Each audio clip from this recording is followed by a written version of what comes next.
Well, hello there. No, this isn't an illusion. I am doing a second one this week. Um, kind of annoyed with myself yesterday, and when I got all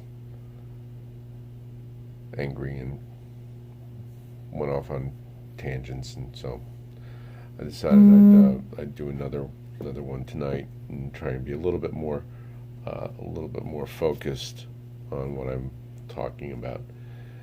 And little background. I work a full time job, 40 hours Monday through Friday. More if I'm when I'm doing overtime. Um, that leaves me generally with the weekends free. So what I try and do is I try and write every night at by about 10 o'clock. I want to be away from the computer, over here on the other side of the room at my comfy chair, and writing. Um, doesn't always work out that way, and I try to spend as much time as I can on Saturday and Sunday, um, writing also. So you and I was thinking that might be something that I can talk about. Um, Finding time, making time, because if you're in a situation like me where you live alone, you it's a little bit harder to carve out time because you've got your 40-hour work week. Okay, my day is 10 a.m. to 6:30 p.m. Excuse me. Sorry, it's about 20 after 11 on the night of May 18th here in um. What was I? Oh yeah, I was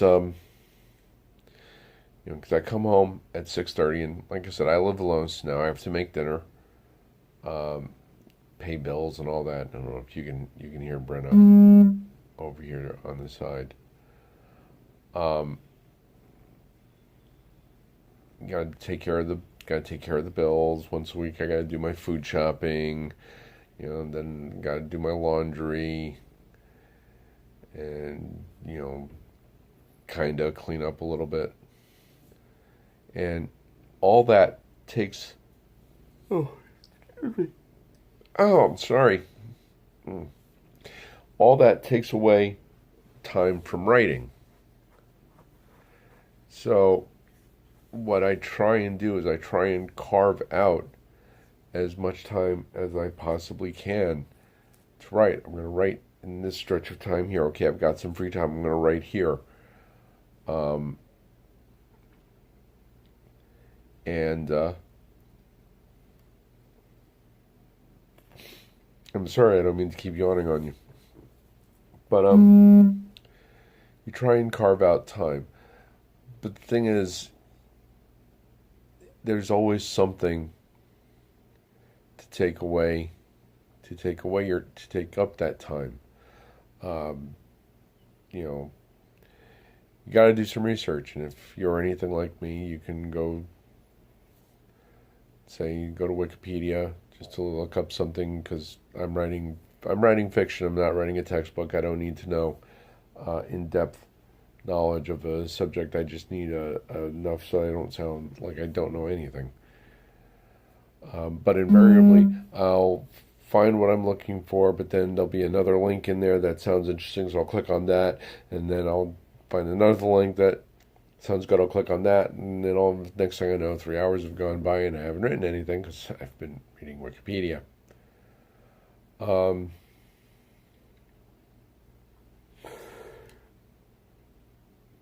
and I apologize. Sorry, I don't mean to keep yawning on you like that. Um, then there's other things. There's the rest of the internet, because as much as a resource as it is for um, doing research and marketing your books and all that, it's also the greatest distraction known to mankind. And then the problem is I can come over here to my comfy chair and to get away from the computer, but unfortunately, there's this other evil device that I have, which is my smartphone, which, yeah. So I'm not ever away from the internet. Although it does come in handy having my phone within arm's reach all the time. If I need to quickly look up a word or check a spelling or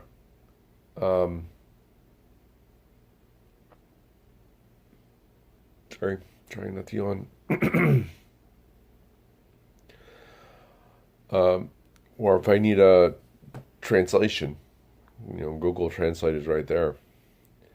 So it does come in handy, and it's just a matter of willpower to not give in to the little voice that says, just go check Facebook one more time.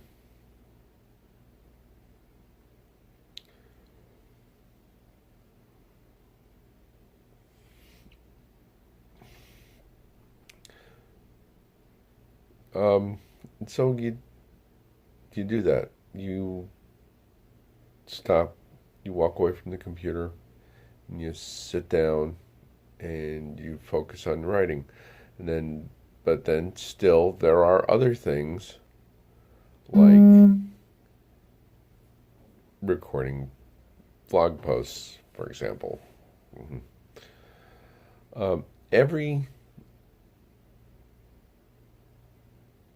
Every day you should try and carve out some time to write. Now, again, this is not always possible, especially, if it's, say, you and a roommate or you and a significant other, you say, hey, honey, can you do me a favor? You mind taking care of the food shopping? I want to get this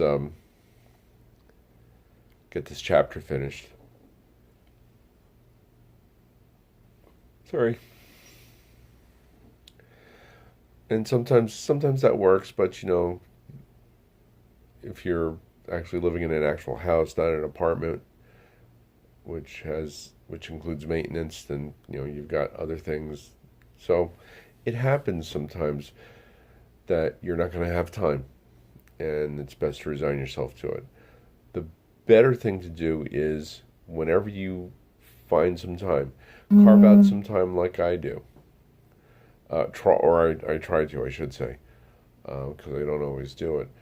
It's like I wrote this afternoon, so that's why I'm okay with the time I'm taking to record this video.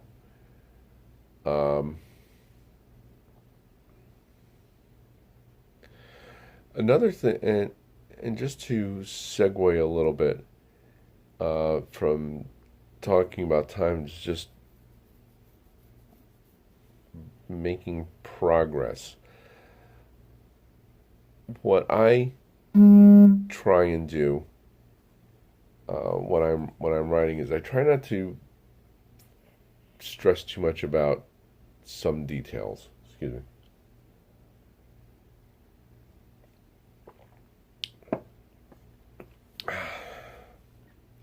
I try not to stress too much about some details.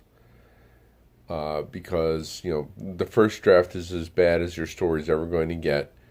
The only purpose the first draft the only purpose the first draft serves is to exist. It doesn't have to be perfect. It just has to be finished. So what I'll do is if I find I'm getting particularly hung up on a scene, it doesn't matter what kind of scene it is. Let's say, for example, I have a scene that's set in an office, okay, and I just can't get a handle on what the office looks like, and I'm sitting there and I'm going back and forth and I'm rewriting it 20 times. Finally, what I will do is I'll put an asterisk in the story, and then when I type it into Word, I'll make that asterisk red. This way I know when I come back to it in editing that I have to pay particular attention to that location, because I have to pay attention to that particular location because I had to skip it. It's okay to skip scenes. It's all right. You don't have to get everything done. Everything doesn't have to be perfect by the end of the first draft. Like I said, the first draft just has to be finished. That's something that I deal with, because if you look at the notebooks, you'll see various pages that I'll start writing, and then for one reason I'll stop. I don't like how it's going, and I'll start it over again, but it'll be literally the same paragraph, and then I'll do that again. It's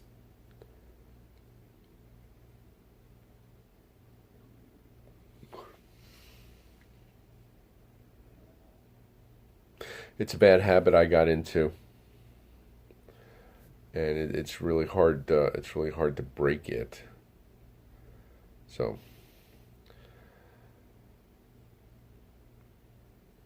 and I guess that's about it for right now. Like I said, I just wanted to make a second video to make up for getting angry for no apparent reason last night. I'm going to try and, like I said, I try and do one every week. I just felt it necessary to do a second one this week. All the books are available through Smashwords,